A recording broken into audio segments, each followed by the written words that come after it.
Pagi ini saya akan menyampaikan homili tentang seorang penolong yang lain. Bapak, Ibu, saudara-saudari yang dikasih Tuhan, kita telah merayakan masa Paskah selama 50 hari. Dan hari ini adalah hari yang ke-50. Penutup masa Paskah dengan hari raya Pentakosta.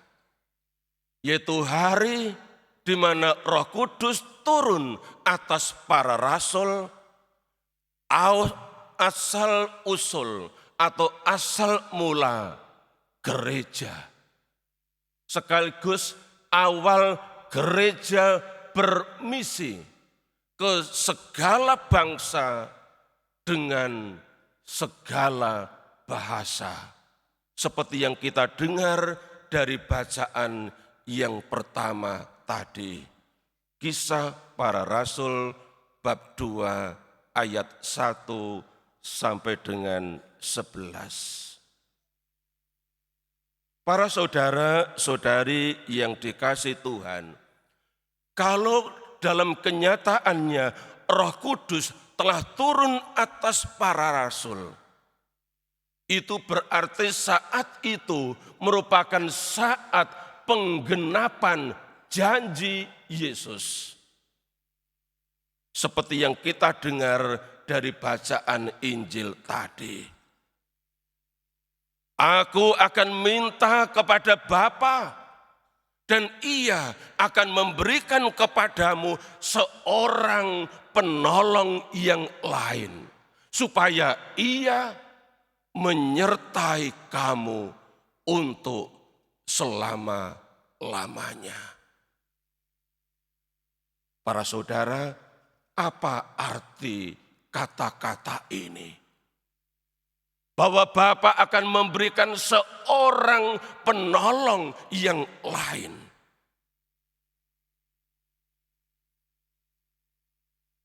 Itu berarti ada seorang penolong yang pertama. Sehingga ada yang lain.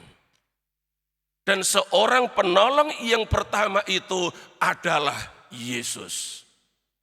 Ia diutus Allah datang ke dunia untuk menolong manusia yang tidak bisa menyelamatkan diri sendiri karena dosa-dosanya. Ia atau mereka atau kita bisa diselamatkan dari segala dosa oleh karena pertolongan Yesus. Lewat hidupnya, lewat karya-karyanya sampai di atas salib. Dan setelah ia naik ke surga, mulia di sana, duduk di sebelah kanan Bapa. Ia minta kepada Bapa supaya Roh Kudus dicurahkan atas para rasul, atas seluruh gereja untuk menolong mereka. Maka seorang penolong yang lain itu disebut juga penolong yang kedua adalah Roh Kudus. Berbicara tentang seorang penolong yang lain berarti berbicara tentang Roh Kudus. Bisa menjadi pertanyaan kita, mengapa Bapa memberikan seorang penolong yang lain kepada kita? Pertanyaan ini perlu kita renungkan lebih dalam. Apalagi kalau kita juga bertanya, kalau ia diutus, kalau ia dicurahkan atas gereja, terus apa yang ia buat? Apa yang ia kerjakan?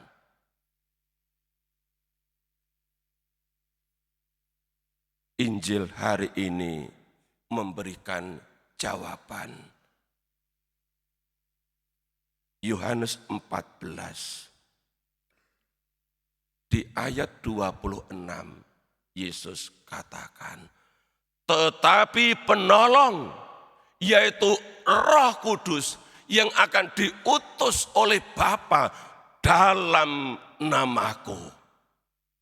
Dialah yang akan mengajarkan segala sesuatu kepadamu.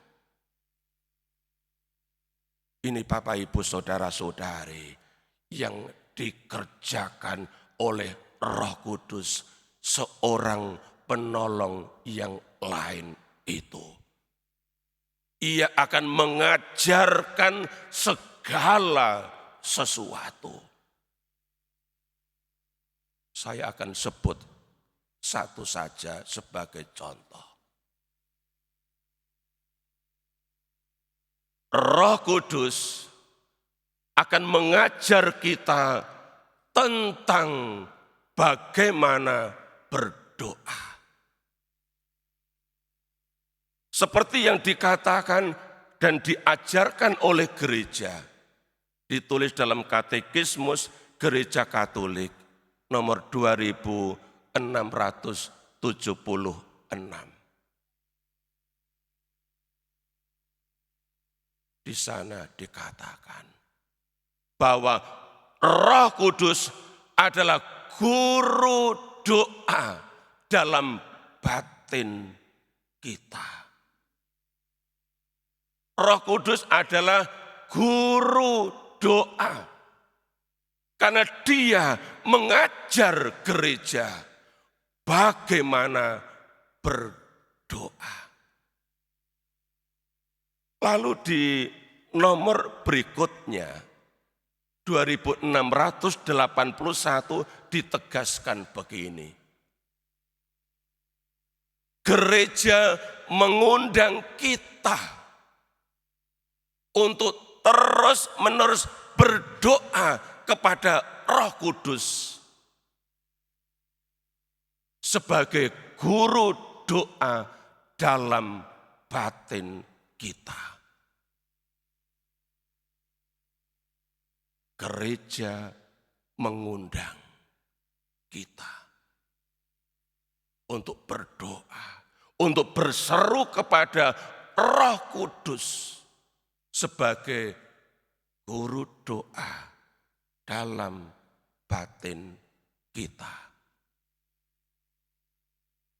Apa yang diajarkan oleh gereja ini seiring dengan apa yang diajarkan oleh Santo Paulus ke-6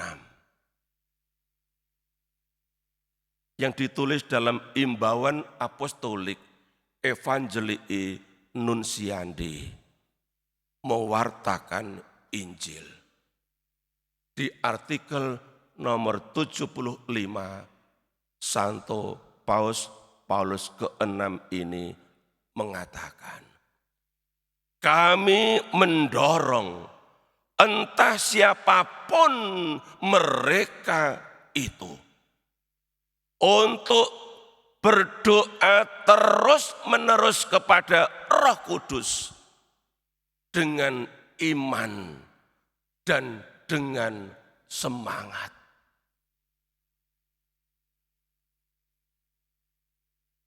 Kita perlu memaknai seruan ini. Kami mendorong entah siapapun mereka itu untuk berdoa terus-menerus kepada Roh Kudus dengan iman dan dengan semangat. Saya ambilkan 1-2 contoh.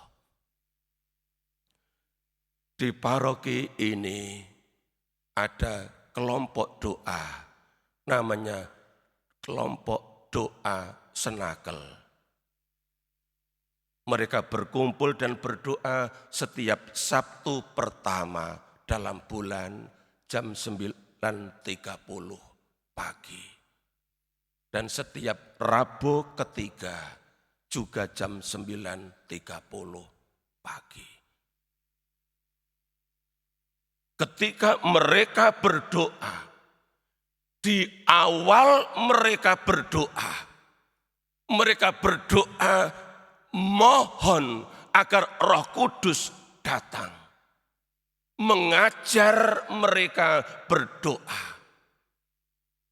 Doa itu berbunyi, datanglah Roh Kudus, datanglah dengan kekuatan perantaraan hati Maria yang tak bernoda, mempelaimu yang terkasih. Doa ini diajarkan oleh Bunda Maria sendiri, yang selalu didoakan berulang-ulang di awal doa Senakel.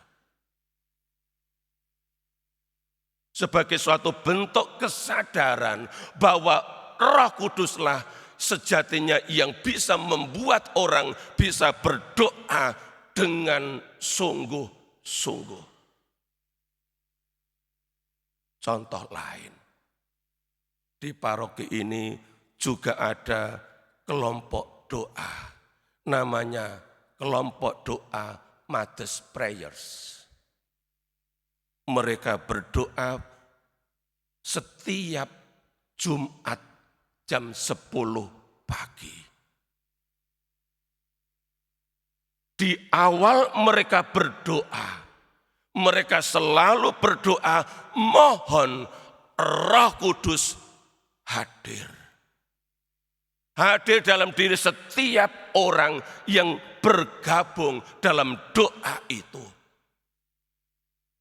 Supaya Roh yang hadir membimbing mereka berdoa dengan sungguh-sungguh. Inilah 1-2 contoh yang merupakan tanggapan atas seruan gereja untuk terus-menerus berdoa kepada Roh Kudus. Karena Dialah guru doa kita dalam batin kita.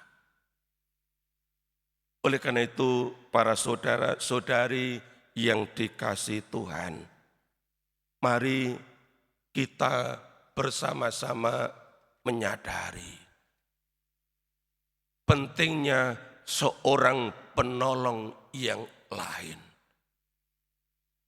yang mengajarkan segala sesuatu. Saya sebut hanya satu tadi tentang berdoa. Saya tambahkan satu lagi tentang memberi kesaksian. Dari bacaan pertama tadi, Kisah bab 2, khususnya di ayat terakhir ayat 11. Di situ dikatakan bagaimana para rasul setelah mengalami Pentakosta, Roh Kudus turun atas mereka. Roh Kudus itu membuat mereka berani bersaksi tentang perbuatan-perbuatan besar yang dilakukan Allah di tengah-tengah mereka. Jadi jelas yang membuat mereka berani bersaksi adalah Roh Kudus, seorang penolong yang lain. Kita ingat waktu Yesus wafat dan bangkit pada hari yang ketiga. Malam itu para rasul berkumpul di satu tempat di ruang atas lantai 2 yang disebut ruang senakel. Mereka ada di dalam satu ruangan dengan pintu-pintu yang terkunci karena mereka takut kepada orang-orang Yahudi. Mereka takut. Tapi apa yang terjadi setelah Pentakosta, setelah mereka menerima Roh Kudus, mereka menjadi orang-orang yang berani bersaksi, sharing tentang karya agung Tuhan dalam hidup mereka. Kita perlu belajar dari mereka. Dalam pertemuan di lingkungan atau pada kesempatan lain. Sering kalau umat diberi kesempatan untuk sharing, orang-orang sing wani, ya, nggak ada yang berani, takut. Kita perlu seorang penolong yang lain. Roh Kudus yang bisa membuat kita berani bersaksi tentang Tuhan dan karya-karyanya yang agung.